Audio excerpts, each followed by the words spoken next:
The airport pulsed with its usual rhythm. Flight announcements echoed overhead, people bustled past with coffee cups and crumpled tickets, and the sharp scent of disinfectant clung to the air.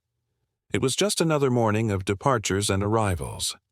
But near Gate 17, something strange broke the routine. Thor, a seasoned German shepherd with a dark, commanding coat and eyes that missed nothing, was making his usual patrol with Officer Daniels. A member of the airport's elite K-9 unit, Thor had served in high-pressure situations for nearly 7 years. Explosives, narcotics, even missing persons. His senses had saved lives, but nothing had ever prepared Daniels for what happened next. As they passed a line of passengers shuffling toward security, Thor abruptly stopped. His body stiffened, his ears locked forward. Then, without warning, he lunged forward, jerking the leash from Daniel's hand. "Thor!" Daniel shouted, startled, chasing after him. People stepped aside, startled by the dog's sudden movement. A child began to cry. Coffee cups spilled. Phones went up. In a matter of seconds, the mood shifted from mundane to uncertain, and all eyes turned to Thor, who was now sprinting toward a woman walking alone. She looked to be in her late 20s. Her coat was soaked from the morning rain, clinging tightly to her figure. One hand rested on her heavily pregnant belly, the other gripped a suitcase handle.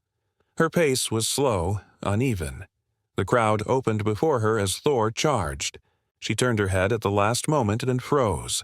The dog skidded to a stop inches from her, barking sharply. Once, twice, again. Not in anger, but in desperation. His eyes were fixed, not on her face, but on her stomach.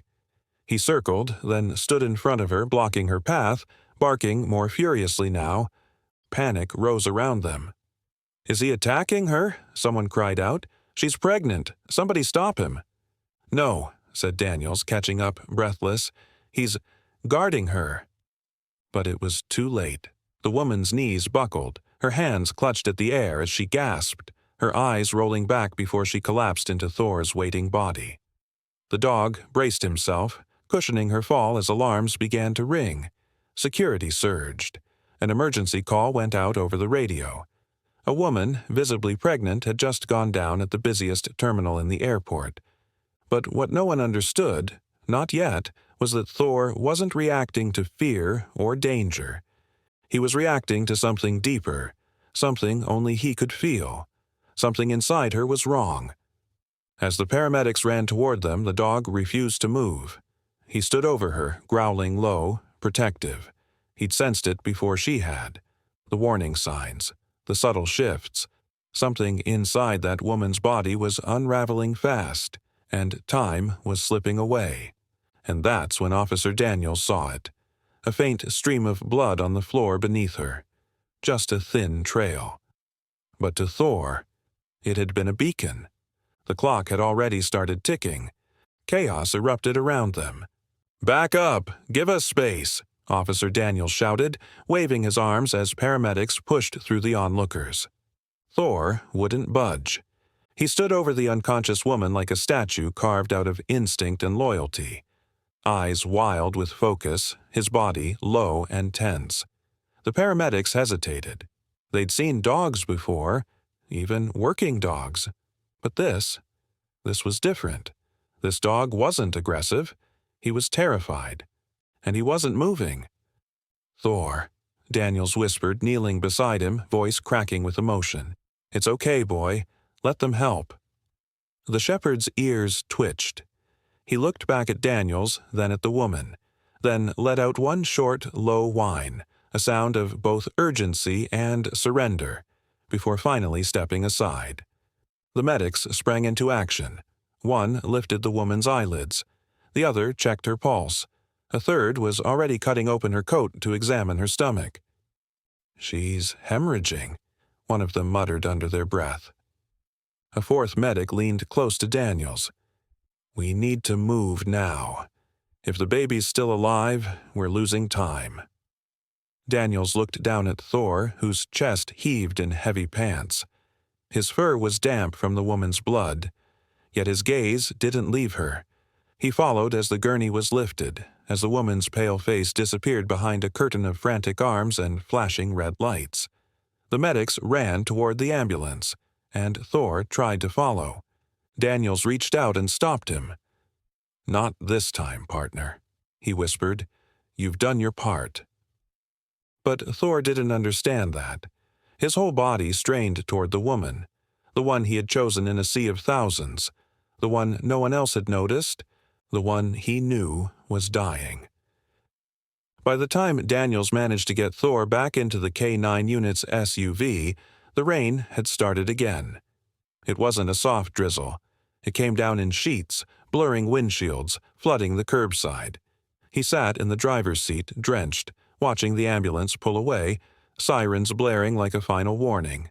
And still. Thor whined. Low, restless.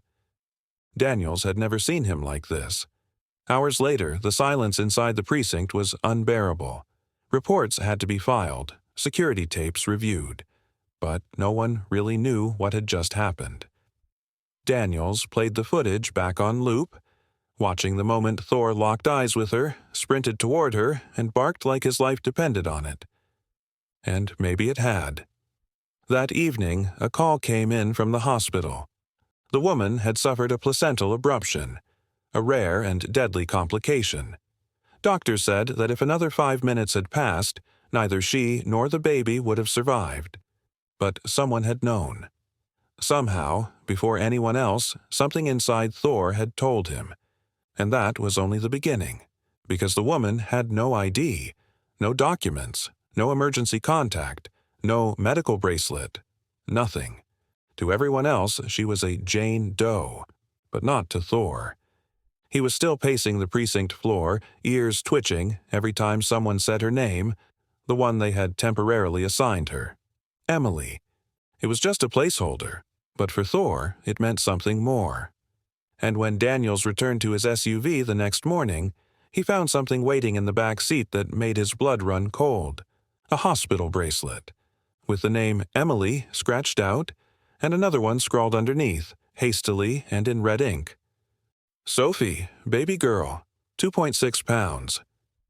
And suddenly the mystery deepened, because Emily hadn't just been dying, she'd been hiding.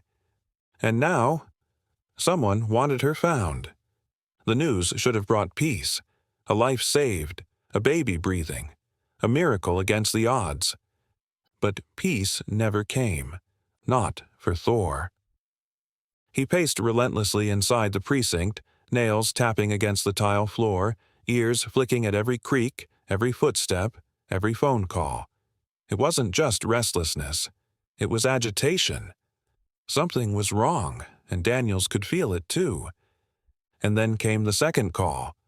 Not from the hospital, but from dispatch. A nurse had gone to check on Emily in the maternity ward. Her bed was empty. No one had seen her leave. No discharge order, no escort, nothing. Her fourth had been ripped out, monitors left blinking into the void.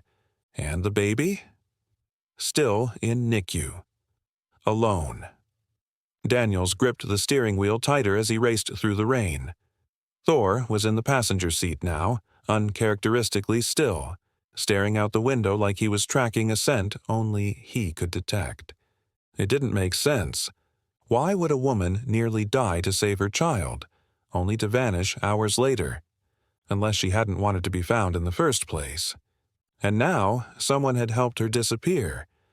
Security footage showed nothing, just static at the time she left. A blind spot, a glitch. Or maybe not. By the time Daniels reached the hospital, Thor was whining low again, his body tense like a bowstring. He pulled against the leash the moment the SUV door opened. And then, he lunged, not toward the maternity wing, but the parking garage. Daniels followed, heart racing. They wove between rows of cars, Thor's nose to the ground, tail stiff. He stopped near a white van with no plates. Just as Daniels reached for his radio, the engine roared to life, and the van peeled out, nearly grazing them both. A chase began. The van barreled down the slick streets, weaving through traffic with reckless speed. Daniel's siren screamed as Thor barked furiously beside him, eyes locked forward as if he knew what was at stake. After 7 blocks, the van turned into an alley. Bad move. Daniels cut the engine and ran. Inside the alley, steam rose from the sewer grates. Trash bins lined the walls. The van had crashed into a dead end. The door hung open. Empty. But Thor was already on the scent again, weaving through crates, turning sharp corners until they reached an old fire escape. A woman's scarf lay crumpled near the stairs. It was soaked in blood. And on the metal wall, drawn with a trembling finger, a single word. Run. Daniel's breath caught. Emily hadn't just disappeared. She was running for her life, and someone was hunting her. Thor let out a low growl, one Daniels had only heard a handful of times, before raids, before gunfire, before things went horribly wrong. This wasn't over. This was only the beginning. The hospital lights cast a sterile glow across the NICU floor, but inside, something far more human was unfolding. Thor sat beside the incubator. Daniels watched from the doorway, arms crossed, brow furrowed, but not in confusion, in awe. Thor, the most disciplined K-9 in the unit, trained to track suspects, sniff out explosives, and neutralize danger, was now resting his head gently against the glass that separated him from the tiniest patient he'd ever encountered. The baby stirred, then blinked. A connection. Quiet, unspoken, powerful, and yet Daniels couldn't ignore the unease clawing at his chest. Back at the precinct, the investigation into Emily's disappearance had turned up nothing. No fingerprints in the van, no DNA, no records. Even the ID she gave upon arrival? A fake. She was a ghost. But ghosts don't just show up to give birth in the middle of a storm. Something deeper was buried here. It was only after reviewing the body cam footage for the 5th time that Daniels noticed it. The way Emily had hesitated when he asked for her last name. The flicker in her eyes when she heard Thor bark, almost like she recognized him, or feared him. That's when Daniels pulled the old case files, cold cases, missing persons, witness protection lists, and finally, a match. Emily Reyes, former federal witness in a case involving a human trafficking ring shut down nearly 6 years ago. The same ring that used vans with no plates. The same ring that had been declared dismantled, but clearly wasn't. Emily had testified, then vanished into protective custody. Until now. She hadn't run from safety. She had been running toward it, the only place she thought someone might protect her, and her newborn daughter, again. And now that she'd been seen, they were coming for her. Daniels stood in the hospital corridor clutching the file that told a story no one else knew. And still, Thor hadn't moved.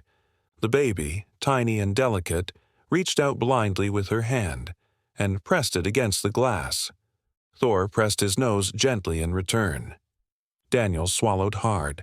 For all the things Thor was trained to do, this wasn't one of them. This was instinct. This was loyalty. This was something deeper, almost spiritual. He took a breath and made a decision. They couldn't wait for backup. They needed to find Emily first. She had risked everything to protect her baby. Now it was Daniel's turn. And Thor's. They were going back out, into the dark, into the rain, into the past. But this time, they weren't chasing a suspect. They were chasing hope. The storm had returned, but this time they were ready. Daniels gripped the wheel of the cruiser, eyes darting between the GPS and the empty highway. Thor sat beside him, tense but focused, his ears twitching with every distant sound. They were heading toward the last place Emily could have run, a rural stretch of forest known for being a dead zone. No signal, no backup, just instinct. Daniels remembered something she had whispered at the hospital before slipping away. If anything happens to me, tell her I did everything I could. Emily had known they'd come, and she had run anyway, not to escape, but to draw danger away from her child. It was almost dawn when they found the van. Abandoned. Door ajar, tracks in the mud, blood on the door handle. Thor was out of the car before Daniels could stop him. The dog moved like lightning through the trees, nose low, breath heavy. Then, suddenly, he stopped. A soft whine escaped his throat, then a bark, sharp, urgent. Daniels ran, heart pounding. There, slumped beneath the roots of a massive tree, was Emily, weak, pale, her arm cradling her ribs, but her eyes lit up when she saw Thor. "You came," she whispered. Daniels fell to his knees, checking her pulse. Faint, but there, barely. She looked at him, tears mixing with the rain. "Is she okay?" Daniels nodded, throat tight. "She's safe. She's with people who care." Emily smiled, a broken, grateful smile. "Then it was worth it." Thor lay down beside her, resting his head against her side, offering warmth and comfort in the middle of the cold forest. When the helicopter arrived 20 minutes later, the medic said she wouldn't have survived another hour. Back at the hospital, when Emily was finally strong enough, she held her daughter for the first time. She named her Hope. Thor didn't leave their side. The precinct offered Thor early retirement. Daniels refused. "He still has work to do," he said, "just a different kind." Thor became the official therapy and protection dog of the hospital's maternity ward, watching over the newborns like they were his own, especially baby Hope. Every time she cried, he was there first. Every time someone new came close, he watched with quiet intensity. And as the years passed, Hope's first word wasn't Mama. It was Thor, because sometimes heroes wear badges, and sometimes they wear fur. Have you ever seen a story where loyalty defied every obstacle? If this one moved you, don't forget to like, share, and subscribe. And tell us in the comments, what would you do if this dog barked for your help? You never know. A life might depend on it. Not på det.